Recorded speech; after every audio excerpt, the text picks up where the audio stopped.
의미 깊죠? 그 새해 복된 소식이 가득하고 새로운 출발의 원전이 되어지기를 또 우리가 사모합니다. 그 새해 초에 이렇게 제가 올 수 있기를 간절히 바랐지만 상황이 안 돼서 이렇게 딱 왔는데 또 새해 첫날이잖아요.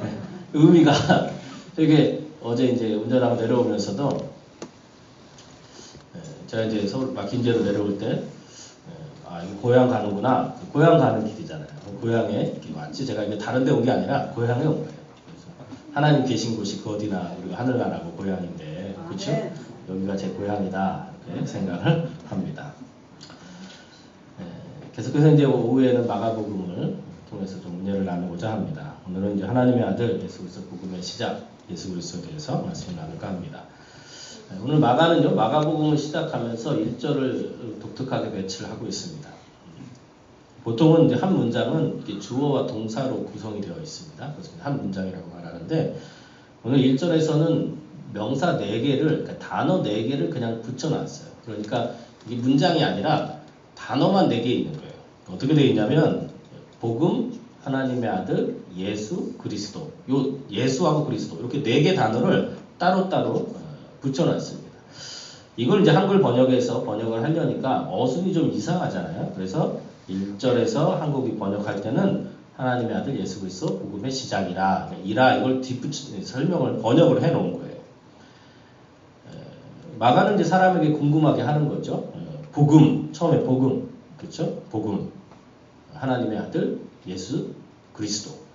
이제 마가는 이 4가지 단어를 가지고 이 16장 마가복음 전체를 이제 설명을 하려고 하는 것입니다. 이게 4가지 단어가 압축된 거예요. 우리로 말하면 책의 목차와 같고 어떤 제목과 같은 거. 한 바구니 한 바구니가 있는 것이죠. 4개의 바구니를 통해서 마가복음 전체를 설명을 하려고 합니다. 먼저 이제 시작이라는 단어를 좀 살펴보기를 원하는데요. 원래 우선 이제 시작이 맨 앞에 있어요. 시작됐다. 시작. 출발. 이런 거죠. 마치 우리가 새해 복 많이 받으세요 그런 것처럼 이 워순의 제일 먼저는 시작이 맨 앞에 있어요. 그런데 이 마가가 그냥 이렇게 한 것이 아니라 창세기 1장 1절을 생각해 보면 우리가 알 수 있습니다. 창세기 1장 1절 외울 수 있는 것도 있죠. 태초에 하나님이 천지를 창조하시니라. 그때 맨 처음에 나오는 단어가 뭡니까? 태초에 시작이다. 마가는요, 하나님이 창세기를 만들면서, 창세기를 지으면서 처음에 천지를 창조하신 그것을 이제 의미에 두고서 이 시작이라는 단어를 똑같이 배치해 놓고 있어요. 이것만 똑같은 것이 아니라, 창세기에서는 7단어로 구성되어 있는데, 이 마가복음도 헬라어로 쓰면서 7단어로 맞춰놨어요. 굉장히 의도적이죠. 그러니까, 마가는 이 마가복음을 쓰면서 창세기의 모습을, 창세기를 떠올리면서 지금 마가복음 1장을 쓰고 있습니다. 왜 그랬냐면 그 당시의 상황과 지금의 상황이 너무 유사한 거예요. 모세가 이제 창세기를 기록할 당시는 어떻습니까? 애굽의 지배 아래 탈출한 이스라엘 백성들에게 쓰여진 거예요. 그러니까 창세기는 탈출한 이스라엘 백성들이었어요. 근데 애굽에서 탈출한 이스라엘 백성들이 노예 근성이 있어가지고 아직도 무슨 생각을 하냐면 당시의 세계관들은 다 그대 지배 아래 있는 거예요. 그 당시에 해, 달, 별 이런 것들이 그 당시에 다 신이었거든요. 그러니까 모세가 이 창세기를 쓰면서 야, 우리가 그동안 섬겼던 애굽의 모든 신들, 해의 신, 달의 신, 별의 신, 무슨 뱀신 그런 것들은 하나님이 지으신 피조물이다, 창조물이다. 하나님이 천지를 지으신 분이시다. 이게 모세가 창세기를 쓰면서 강조한 것이거든요. 너희들이 두려워하는 그 모든 것들 바로왕 하나님이 지으신 거야. 이것을 창세기에서 기록한 것입니다. 당시 마가는요 어땠습니까? 로마의 지배하에 사실상 로마의 압제하에 놓여 있는 사람들에게 이 마가복음을 쓴 것입니다. 당시 하나님의 말씀이 중단되어서요 교회에 하나님의 말씀이 임하지 않았고 그러므로 성경이 단절된 중간에 단절된 그런 시대를 살고 있는 사람들에게 하나님의 말씀과 힘을 얻지 못하는 사람들에게 아니다. 끝이 아니라 어떻게 됐다고요? 시작됐다는 것을 강조하고 있는 것입니다. 창세기에 나타난 하나님이 말라기에서 끝인 것이 아니라 복음이 지금까지 이어져 오고 있고 시작이 되었다라는 것을 강조하고 있는 것입니다. 어둠이 지나갔다. 무엇이 시작됐다는 거예요? 복음이 시작됐다는 거예요. 복음이. 우리가 복음이라는 단어에 대해서 좀 더 생각을 해봐야 되는데요. 복음이라는 단어는요, 유앙겔리온이라는 거예요. 당시 로마 시대 때 가장 기쁜 소식이 있을 때, 우리 같으면 새해 복 많이 받으세요 이러잖아요. 그 복 많이 받으라는 단어가 뭐예요? 유앙겔리온 이래서. 마치 전쟁에서 승리하고 돌아왔을 때 사람들이 유앙겔리온 복음이다 이렇게 외쳤단 말이죠. 황태자가 태어났을 때 복음이다 이렇게 외치는 바로 그 단어를 지금 쓰고 있던 거예요. 그러니까 사람들은요, 이 복음이라는 단어를 쓰면서 이렇게 했어요. 현재 황제가 아주 훌륭한 사람이라면 정치를 잘 되기를 원하면서 복음이다 이렇게 하고, 현재 좀 어려워요. 그러면 다음 황태자는, 다음 황제는 좀 잘 되기를 기대하면서 복음이다 외치는 거예요. 우리도 그렇죠. 복 많이 받으세요도 어때요? 지금 복 많이 받는 사람은 계속 많이 받으세요. 앞으로 더 많이 받게 될 것을 기대하면서 덕담이잖아요. 그런 덕담의 인사가 이 유앙겔리온이란 말이죠. 그런데 마가는요, 그런 것은 복음이 아니라는 거예요. 황제가 태어난 것은 복음이 아니라 전쟁에서 이기고 부자가 되는 것은 복음이 아니다. 마가는 이렇게 말하고 있는 것입니다. 무엇이 기쁜 소식입니까? 예수님이 이 땅 가운데 오셨다는 것이 기쁜 소식이고 진정한 복음이다라는 거예요. 그렇다면 우리는 생각해 봐야 됩니다. 마가는 예수님이 이 땅 가운데 오신 것이 진정한 복음이었어요. 그럼 우리는 무엇이 우리에게 진정한 복된 소식이고 진정한 복이고 진정한 기쁜 소식입니까? 우리가 이제 음력설이 되면서 우리가 또 바라는 것, 앞으로 10달 동안 바라는 것, 기대하는 것은 무엇일까요? 우리 사회, 우리 교회, 우리 이민족이 앞으로 기대해야 될 것, 기대해야 될 소식이 바로 무엇입니까? 여러분, 자녀들이 원하는 대학에 입학하고 좋은 기업에 취직하고 결혼하는 것, 그것뿐만이 아니라 예수 그리스도께서 이 땅 가운데 오셨다는 것이 진정한 복음이고 기쁜 소식이 되어져야 됩니다. 여러분, 많은 사람들이요, 정치권에 실망을 합니다. 그렇죠. 새로운 사람이 들어오고 새로운 정권이 들어서고 새로운 제도가 있다고 해도 이 땅에 진정한 행복과 기쁨을 가져다 줄 수 있습니까? 그렇지 않아요. 사람은 늘 바뀌지만 여전히 바뀌지 않아요. 국회의원들의 모습은 몇십 년 전이나 똑같다는 것이죠. 그들에게 희망이 있는 것이 아닙니다. 오직 우리에게 있는 희망은 이미 우리 가운데 찾아오신 예수 그리스도가 우리가 진정한 희망인 것입니다. 그렇다면 우리가 기뻐할 수 있는 거죠. 확신할 수 있는 거죠. 왜냐하면 예수 그리스도께서 우리 가운데 계시기 때문에 우리가 진정한 복음이 우리 안에 있다라고 선포할 수 있습니다. 예수님이 복음이신 것을 우리가 선포하며 나아갈 수 있기를 바랍니다. 네. 무엇이 참된 기쁜 소식이었다고요? 예수님이에요. 예수님이 누구시길래 그렇게 기쁜 소식이죠? 예수님이 하나님의 아들이십니다. 그렇죠. 하나님의 아들 예수 그리스도 복음의 시작이라고 말했어요. 하나님의 아들이 기쁜 소식이에요. 이 하나님의 아들이라는 것이 왜 기쁜 소식일까요? 누구네 아들? 민재 아들? 이게 무슨 의미를 가지고 있습니까? 이 하나님의 아들이라는 것은요, 하늘의 능력을 가지고 임하신다는 표현이에요. 그분의 권세와 능력이 똑같다는 거예요. 하나님과 똑같다는 표현이 하나님의 아들이에요. 옛날에 우리도 그런 표현 썼잖아요. 누구 아들, 누구 집 아들 이렇게 말하면 그 집안의 장손 말하면 그 집안의 모든 권리, 모든 것을 재산을 이어받는 사람을 뜻했다고요. 요즘은 좀 달라요. 요즘은 재산도 다 분할하니까 약간 그 의미가 쇠퇴했지만 옛날 우리 시대로 생각하면 누구 장손, 하나님의 아들은 뭐라고요? 하나님의 모든 권세를 가지신 분이라는 거예요. 근데 골로새서 1장 3절에서 보면 우리를 흑암의 권세에서 건져내서 사랑의 아들의 나라로 옮기셨다. 누가? 하나님의 아들이 강조하고 있습니다. 우리를 흑암의 권세에서 보호해 주실 수 있는 분이 하나님이세요. 우리를 재창조해 주실 수 있는 분이 하나님의 아들이에요. 이 하나님의 아들이 와서 하는 일이 무엇이냐? 그의 이름에 답이 있어요. 1절을 다시 보면 하나님의 아들 예수 그리스도의 복음의 시작이라고 말했죠. 예수라는 이름에 답이 있습니다. 예수라는 이름이 무엇입니까? 구원자라는 뜻이에요. 죄에서 구원하여 주시는 구세주다라는 거예요. 우리는요, 죄를 지을 수밖에 없는 존재예요. 그래서 주변을 돌아보면 다 죄인들인 거예요. 아무리 새롭게 하고 옷을 바꿔 입어도 어떻게 해요? 죄인이에요. 타락할 수밖에 없어요. 죄를 지을 수밖에 없는 존재에서 예수님이 이 땅 가운데 오심으로 어떻게 됐다고요? 죄를 짓지 않을 수 있는 존재가 된 거예요.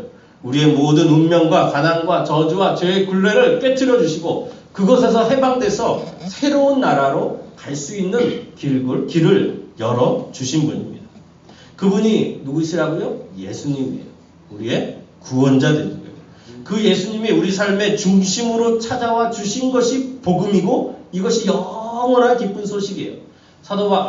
마가는 이것을 알기 때문에 하나님의 아들 예수 그리스도 복음이 시작되었다라고 말하고 있습니다. 이 복음이 어떻게 우리 가운데 찾아오셨습니까? 저 옛날 성탄절 때를 한번 생각해 보세요. 아기 예수의 모습으로 이 땅 가운데 찾아오셨어요. 아무도 알지 못하는, 아무도 모르는 곳에서 찾아오셨어요. 몇 명만 알고 있었어요. 그 복된 날 세상의 거의 모든 사람들이 어땠어요? 예수님을 영접할 준비를 갖추지 못했어요. 그래서 마구간에서 태어나도 아무도 알아주지 못했다는 거예요. 그때 오셨을 때 아주 적은 수의 사람들만 예수님을 맞이했어요. 예수님을 기다리고 예수님을 초대했던 것을 볼 수가 있습니다. 사람이 준비하고 있었든지 준비하지 않았든지 하나님이 이 땅 가운데 사람의 모습으로 찾아오신 것입니다. 이러한 점은요, 오늘 우리에게도 마찬가지입니다. 오늘 우리는 예수님을 보지 못하고요, 이 기쁜 소식을 듣지 못하고 깨닫지 못하는 사람들이 너무나 많습니다. 복음이 시작돼서 이미 복음이 우리 가운데 있는데 이 또 다른 복음을 찾는다고, 또 다른 복음을 얻기 위해서 여기에 복음이 있나, 여기에 기쁜 소식이 있나, 여기에 즐거움이 있나 찾지만 찾지 못하고 만족하지 못하는 사람들이 너무나 많습니다. 또 다른 희망을 찾는 거예요. 한두 번 속았지만 계속해서 기대합니다. 마치 로또를 사는 사람처럼. 로또를 사람들이 매주일 기대하잖아요. 매주일 기대하지만 실망하고 또 사는 사람처럼 세상은 그렇게 살아갑니다. 그러나 우리는 주님을 향해서 눈을 떠야 됩니다. 우리를 찾아와 주시고 함께하여 주신 그 주님을 붙잡고 나아가야 됩니다. 하나님의 아들 예수 그리스도를 아는 것만으로, 그분이 우리와 함께 인생을 새롭게 시작했다는 것을 아는 것만으로 우리의 인생은 새로워진 것이에요. 그러므로 우리는 우리에 대한 이런 확신을 가질 수 있어야 되는 것이죠. 우리 삶에 변한 것이 없다고요? 실망하지 마십시오. 낙심하지 마십시오. 포기하지 마십시오. 왜요? 복음이 시작됐기 때문에 그래요. 복음이 지금 시작돼서 진행 중이에요. 아직 인생의 경기의 중간을 보고 있는 거죠. 그래서 이제 경기가 끝나는 것이 아니라 주님이 이 땅 가운데 오실 때 경기가 끝나기 때문에 바로 그때 승리를 아는 거예요. 그러므로 지금 우리가 조금 어렵고 조금 힘들고 조금 보이지 않는다고 해서 흔들리거나 낙심하지 않기를 바랍니다. 오늘 본문을 보십시오. 복음이 시작됨을 믿는 사람들에게 어떠한 역사가 일어나는가요? 우리 4절 한번 읽어볼까요? 시작. 세례 요한이 죄사함을 받게 하는 회개의 세례를 전파하니. 5절도 읽어볼까요? 시작. 온 유대 지방과 예루살렘 사람이 다 나아가 자기 죄를 자복하고 요단강에서 그에게 세례를 받더라. 2절에서 세례 요한은요, 700년의 약속이 이루어졌다고 선포하고 있습니다. 하나님의 약속이 이루어졌다는 거예요. 그런데 사람들이 이렇게 얘기하죠. 야, 하나님의 약속이 이루어졌는데 너는 그런데 왜 광야에서 멀pen 빈들에서 메뚜기와 석청을 먹고 사느냐? 이렇게 얘기하는 거예요. 왜 악인이 이렇게 잘 되느냐? 왜 너는 의인이라면서 하나님의 사람을 믿고 있다면서 왜 그렇게 초라한 삶을 살고 있느냐? 이런 거죠. 하나님의 약속을 신뢰하는 사람들이 왜 그렇게 살고 있느냐? 이렇게. 그러나 하나님의 증거가 무엇입니까? 세례 요한이 회개하라, 천국이 가까이 왔다 이렇게 말할 때 그 빈들에서, 그 광야에서, 그 허허벌판에서 외쳐도 5절에서 보면 온 유대 지방과 예루살렘 사람이 어떻게 해요? 다 나아가서 세례를 받더라. 이것이 그의 증거다라고 말하는 것이죠. 어떻게 이 빈들에서 광야에서 복음을 전파하는데 온 유대 사람들이 다 나와서 세례를 받습니까? 복음이 시작됐기 때문에 그런 것이죠. 하나님의 때가 이르렀기 때문에 그런 것입니다. 그리스도를 기다리며 열심히 사는 사람들에게 이런 하나님의 은혜가 있는 것이에요. 하나님께서 허벌판에서 빈들 그 광야와 같은 곳에서 사역하시는 이유가 무엇입니까? 바로 그 광야 속에서 하나님의 역사를 볼 수 있도록 하시는 것이죠. 오늘 우리에게 이런 사역의 은혜가 있는 것입니다. 때로는요, 우리가 살아가는 것 자체가 광야예요. 그렇죠? 살아가는 것 자체가 빈들이라고. 특히 이쪽에 금산사가 이렇게 꽉 자리 잡고 있는 이런 쪽에 여기서 신앙인으로 살아가는 것 자체가 여러분 광야에서 살아가는 것이죠. 그러나 그 속에서 우리 들것도 하나님께서 피우시는 그 하나님의 사랑을 볼 때 무엇을 볼 수 있습니까? 하나님이 우리와 함께 하신다라는 것을 볼 수 있는 것이죠. 세례 요한을 통해서 하나님의 약속이 이루어졌듯이 우리를 통해서 하나님의 약속이 이루어지는 것을 보게 될 것입니다. 사단의 가장 큰 무기는 좌절과 낙담이에요. 우리가 소망을 가지고 나아갈 수 없도록 그렇게 하는 것이죠. 그러나 기억해야 될 것은 하나님의 약속을 믿는 사람들에게, 하나님의 약속을 의지하는 사람들에게 그 광야에서 하나님의 복음을 외쳐도 하나님의 유대에서 온 유대 지방의 사람들이 주께로 돌아오게 될 것을 보게 될 것입니다. 우리 그날을 소망하며 나아갈 수 있기를 바랍니다. 하나님께서 이 둘곡교회를 세워주신 것도 바로 그런 이유인 것이죠. 그 속에서 하나님의 역사를 보는 것이죠. 하나님의 살아계심을 경험하는 것이죠. 마치 세례 요한이 광야에서 메뚜기와 석청을 먹으면서도 하나님이 주시는 임재 가운데서, 하나님이 주시는 사랑 가운데서 하나님의 사랑을 선포했듯이 우리의 할 일은 우리의 삶의 광야에서 하나님의 소리를 전파하고 하나님의 소리를 외치는 자가 되어줘야 되는 것이죠. 그럴 때 바로 그 기쁨이 우리 가운데 있는 것입니다. 여러분, 세례 요한이 광야에서 외친다고 해서 그의 인생이 슬펐을까요? 힘들어했을까요? 저녁에 광야에서 잘 때 막 외로워했을까요? 그렇지 않아요. 하나님께서 천사로 하나님께서 함께하여 주셨기 때문에 그 어디나 하늘나라에서 그는 하나님의 사랑을 외치고 전하고 고백했던 것입니다. 성도에 잠깐 말씀드렸듯이 우리가 찬송가에서 늘 고백하는 것처럼 그 어디나 하늘나라 아닙니까? 하나님이 계신 곳이 제일 안전한 곳이고요. 하나님이 계신 곳이 집이에요. 하나님이 없는 곳이 외톨이고 가장 힘든 곳이에요. 하나님이 함께한다면 그 어디나 하늘나라인 것을 기억하게 됩니다. 이것은 저에게도 마찬가지죠. 저도 하나님의 약속을 믿고 하나님이 계신 곳이 하늘나라고 하나님이 계신 곳이 집이라는 마음을 가지고 하나님 앞에 나아왔습니다. 동일하게 우리의 믿음의 삶 속에서 하나님의 역사들을 그렇게 기대하며 나아가는 그런 한 주간 되시기를 주님의 이름으로 축원드립니다. 마지막으로요, 광야에서 우리가 해야 할 일이 있습니다. 세례 요한은 회개하라, 천국이 가까이 왔다라고 외쳤습니다. 그때 세례 요한이 해야 할 것이 무엇이라고 말하고 있습니까? 회개하라라는 것이죠. 우리는 보이지 않는 마음의 길을 준비해야 됩니다. 어떻게 마음의 길을 준비하고 마음의 길을 넓힐 수 있습니까? 우리의 마음에 회개를 하는 것이죠. 하나님 앞에 마음을 드리는 것입니다. 예수님이 우리 가운데 함께 하시도록, 예수님이 우리를 지나가시도록, 예수님이 우리와 함께 하시도록 우리 마음을 계속해서 새롭게 하는 것이 필요한 것입니다. 성경은 이것을 회개라고 말하고 있습니다. 하나님을 기다리고 고대하는 사람의 특징은 바로 이 회개에 있는 것이죠. 참된 그리스도인들은요, 죄를 짓지 않는 사람이 아니라 죄에 대해서 민감하고 신속하게 깨닫고 회개하는 사람이에요. 성경에 많은 사람들은 단 한 번도 죄를 짓지 않은 사람이 아니라 죄를 지었을 때 하나님 앞에 깨닫게 되었을 때 가장 신속하게 가장 엎드려서 하나님의 은혜를 구한 사람이죠. 다윗은 하나님 마음에 합한 사람이었습니다. 그가 위대한 업적을 많이 남겨서 땅을 많이 얻어서 성전을 지어서 그런 것이 아니라, 죄를 짓지 않아서 그런 것이 아니라 하나님 앞에 가장 간절한 마음으로 기도했기 때문에 그런 것입니다. 시편 32편 1절에 2절의 말씀 우리 한번 좀 찾아보도록 하겠습니다. 구약성경 824페이지 시편 32편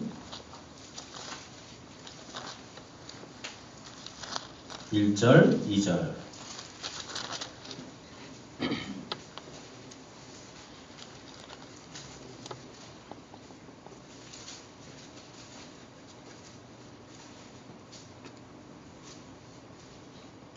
네, 우리 같이 합독하도록 하겠습니다. 자, 시작. 허물의 사함을 받고 자신의 죄가 가려진 자는 복이 있도다. 마음에 간사함이 없고 여호와께 정죄를 당하지 아니하는 자는 복이 있도다. 아멘. 오늘 말씀 속에서 무엇이라고 말합니까? 허물의 사함을 받고 용서함을 받고 자신의 죄가 가려진 자라면 복이 있다. 아, 이런 사람은 참으로 복된 사람이구나. 어떤 사람이에요? 허물의 사함을 받는 사람, 자신의 죄가 가려진 사람이 복이 있다는 거예요. 하나님이 잘못을 묻지 않는 사람이 복이 있는 것이에요. 하나님이 우리 죄값을 계산하지 않으면 행복한 것이에요. 여호와께 정죄함을 당하지 않는 사람은 복이 있습니다. 그런데 누가 하나님 앞에 설 수 있습니까? 거룩하신 하나님 앞에 누가 서서 자신이 의롭다, 단 한 번도 죄를 짓지 않았다 할 사람이 누가 있습니까? 사람으로서는 할 수 없는 것이에요. 오직 하나님으로서만 가능합니다. 하나님이 죄를 가리움 받는 사람, 바로 예수 그리스도의 피로 그 죄의 가리움을 받는 바로 그런 사람만이 참된 구원을 얻는 것입니다. 사도행전 4장 12절에서는 이렇게 이야기하죠. 다른 이로서는 구원을 받을 수 없나니 천하 사람 중에 구원을 받을 만한 다른 이름을 주신 일이 없음이라 라고 하셨습니다. 하나님께서 예수 그리스도의 피를 통해서 우리의 모든 죄를 대속해 주시고 우리를 구원해 주시고 날마다 하나님의 사랑으로 우리를 새롭게 하기를 원하십니다. 그러므로 이번 주 한 주간 우리가 때로는 살다가 실수할 때도 있겠지요. 넘어질 때도 있겠죠. 그러나 그때마다 어떻게 해야 될까요? 예수 그리스도의 피를 의해서, 그분의 피를 의지해서, 예수 그리스도의 보혈의 공로를 의지해서 하나님 앞에 겸손히 엎드리고 하나님 앞에 은혜를 간구하며 저희 죄인을 불쌍히 여겨달라고 기도하고 다시 하나님께서 새롭게 하여 주신 것, 하나님이 새롭게 수혈해 주신 것 믿음으로 확신하면서 하나님의 피로 거듭났다고 다시 확신하면서 또 다시 믿음으로 살아가기를 원합니다. 그래서 우리의 신앙을 영혼의 호흡이라고 말하는 것입니다. 우리의 죄를 내뿜고 하나님으로 성령 충만을 다시 한번 고백하고 믿음으로 확신하면서 한 주간 한 주간 끊임없이 부족하고 연약하고 실수할 때마다 이 하나님을 붙잡고 나아갈 수 있기를 바랍니다. 2019년도 우리의 죄를 해결해 줄 수 있는 분은 오직 예수 그리스도 그 한 분뿐이 없음을 다시 한번 고백합니다. 이것이 복음의 출발이고요. 이 복음이 있기에 우리가 죄인됨을 알면서도 연약함을 알면서도 부끄러운 줄 알면서도 그분 앞으로 나아갈 수밖에 없습니다. 그래서 회개가 즐거운 것이에요. 그래서 기도가 행복한 것이에요. 그래서 나 같은 놈, 나 같은 죄인 살리신 주 은혜 하나님 앞에 눈물로 나아가지만 웃음으로 돌아갈 수 있는 이유는 바로 여기에 있는 것입니다.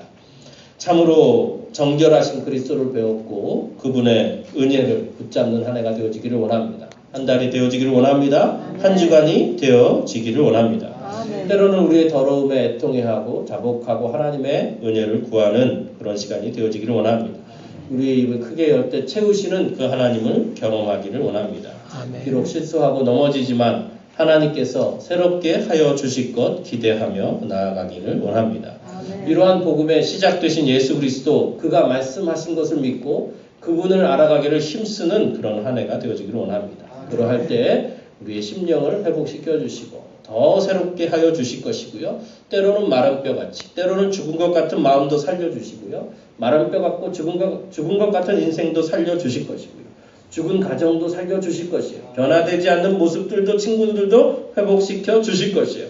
마른 뼈들로 강한 군대를 만지신 하나님께서 죽은 심령을 회복시켜 주실 것입니다.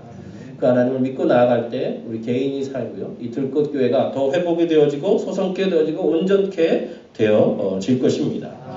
주님께서는 이런 외침을, 이런 선포를, 이런 고백을 할 한 사람을 찾고 있습니다. 세례 요한이 빈들에서라도 하나님의 마음을 품고 하나님의 사랑을 안고 그가 광야에 나가서 아무도 보이지 않는 곳에서 그러나 하나님을 믿고 선포하며 나아갔을 때 온 유대 사람들이 변화되었던 것처럼 우리가 세례 요한처럼 이 땅 가운데서 살아가기를 원합니다. 사실은 우리의 가정이 바로 그런 곳이잖아요. 아무도 보이지 않는 것, 없는 것, 변화되지 않는 것처럼 보이는 바로 그것.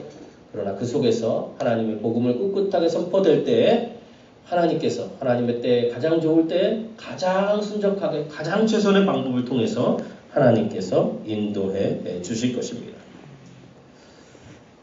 저희 외가가 이쪽에 그 인면에 있습니다. 저희 아버님은 담양에 출신이시고요. 어머님은 인면에 계신데 저희 외가 쪽은 원래 예수를 다 믿는 가정이 아니었어요.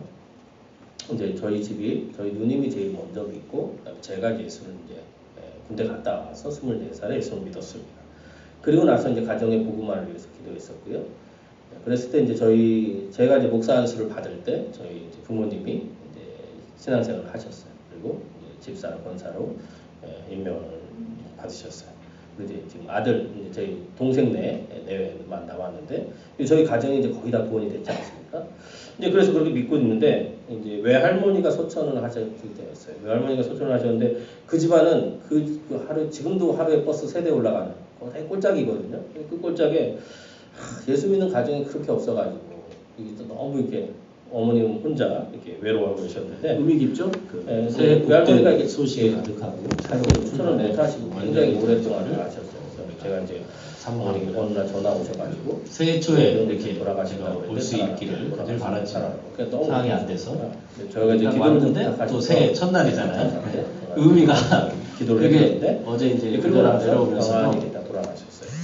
그래서 제가 장례 제가 이제 서울 막힌 데로 근데 내려올 가보니까 야, 그 시골에 고향 가는구나. 하나님 어떻게 고향 가는 살까? 뭐 고향에 그런 안타까운 제가 마음을 다른 데 온 게 아니라 거기에서 결혼해서 나왔던 하나님 계신 곳이 그 어디나 제 하늘나라 제 고향인데 그렇죠? 사촌 형제죠. 사촌 형제가 생각. 아내 때문에 예수를 믿어가지고 이제 그 집안의 복음화를 계속해서 이제 오후에 마가복음 그 외할머니에게 자 이제 친할머니죠. 친할머니에게 네, 계속 하나님의 꾸준히 아들 복음을 전하고 시작 예수 그 시골 마을에서 그 마을을 향해서 오늘 마가는요 마가복음을 촬영을 시작하면서 감사해주면서 1절을 교회를 독특하게 섬길 수 배치하고 있고 있습니다. 길을 열어주던 그런 보통은 이제 한 모습을 문장을 그래서 이렇게 주어와 하나님께서 동사로 그 구성해 복음을 주셨습니다. 이렇게 확장시켜가지고 변화시켜 가는 오늘 모습을 1절에서는 보았습니다. 명사 4개를 그런 단어 상권을 4개를 그냥 하나님께서 그렇게 붙여놨어요. 역사하시는 그러니까 그곳에 믿는 문장이 사람이 아니라 아니라 단어만 4개 결혼해서 아내를 어떻게 통해서라도 되냐면 하나님의 길들을 열어 하나님의 가시는구나 아들 것을 보면서 예수 그리스도 하나님께서 예수하고 그리스도 이렇게 이렇게 4개 단어를 역사하셨구나. 따로따로 사실은 우리나라에 붙여놨습니다. 바로 이 원평에 이걸 이제 한글 번역해서 역사돼서 번역하려니까 우리가 어순이 있을 좀 있는 것 이상하잖아요. 아닙니까? 그래서 네, 그것들을 기억하면서 한국이 번역할 하나님께서 때는 행하실 하나님의 아들 예수 약속들을 그리스도의 시작이라 기억하고 이라 이걸 붙잡고 설명을 나아가시기를 번역을 해놓은 거예요. 주님의 이름으로 축원드립니다. 네. 마가는 이제 사람에게 궁금하게 하는 거예요.